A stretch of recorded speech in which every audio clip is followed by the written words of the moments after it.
Stats wise, comparing it to the normal Cernos here, it does 18 for slash and puncture over the normal 10 and 324 over the normal one's impact. These are of course the charged damage ones. I did compare the charge to the normal in the update video. I apologised for that one. Still kind of apologising for that one. I misread the wiki. Everything else is pretty much the same apart from the reload speed on the normal one's quicker, but honestly, the quiver that's on the back of this, I will have a look at in a second, is so amazing. It is, I don't mind the reload. It was just easier to swap the frame round, to be honest. And even though it'll never be a powerful bow, considering it only has 35% crit chance, 10% status, yeah, there are other bows that are better, but this just looks nicer. It does require 5 different parts to actually build it. There is the blueprint, the upper and lower limb, which are 2 separate parts, the upper limb and the lower limb, so that's 3 in total. The grip, and then the string, hence 5 parts. It's a 12-hour build, but it looks like it could be worth it. And the main reason I say that is it does come with 2 V polarities. I think personally I'm going to put 2 dashes here and probably a V. I may go for a 4th V in total. I haven't decided, but definitely going to go the 2 dashes and another V to fit some kind of element to this, even though it is more of a crit based weapon.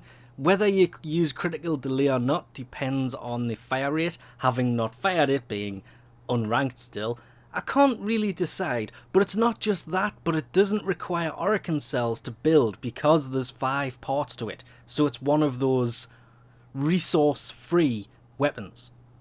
I did actually in fact end up putting on the extra V that I wasn't going to. Turns out I probably didn't have to, so I put on 2 extra Vs, 2 dashes, and honestly, this thing wasn't that good until I swapped out the critical delay for extra crit chance and dropped the whole corrosive side to this actually on there. Now, I do know there's an empty slot. There is a reason for this. Actually, just give me any enemy. That doesn't really matter on its rank for now anyway. There seems to be a lot of buzz and confusion about how many rounds this thing fires. It fires 3 rounds without split chamber in there. Now can you understand why I summoned that enemy?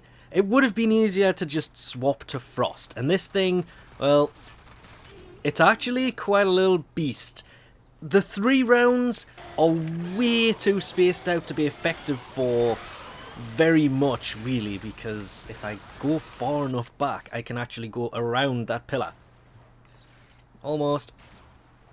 Nah, it's not really going to do it. I can't go back far enough, because I'm about to fall off this thing. Because it's so widespread, you can literally look, it's all over the place. Almost went around the outside. Find it, that is. There it is. And you know what? I'm just gonna... Oh, wait. Wrong direction. Just gonna throw a Frost on. I was tempted on Frost Prime there, but to be fair, it doesn't really matter. As for this, I'm just gonna select them all. Stick it. And have a little bit of fun. The main reason for Frost is the bubble. I can catch the rounds in mid-air, and we can actually count them with split chamber on there. There's 6. That was also 6. That was 5. So it seems to shoot 5 or 6 rounds if you put split chamber on it. That's almost double the rounds for this thing. And you can see the spread of them gets rather nuts the further out you actually get.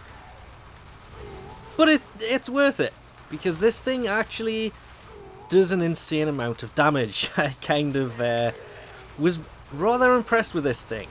It would have to be Cernos number 4, because there's the normal Cernos, the Mutualist Cernos, the Rakta Cernos, and now the Prime Cernos. Or the Cernos Prime, I should say.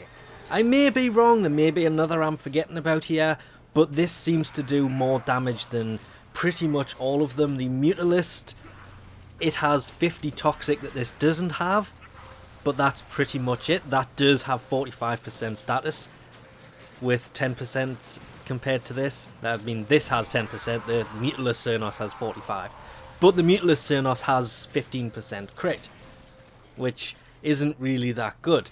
The Rakdos Cernos has probably the best fire rate, the best charge rate, because that's a 0.25, but again, it does less damage. It has a little bit more status than this, sharing exactly the same crit. So it depends on what you're using them for as to what it does. But I kind of really fell for this thing. It wasn't until I finally got it to the point where I could put Split Chamber in there that I realised just how fun this thing actually turned out to be.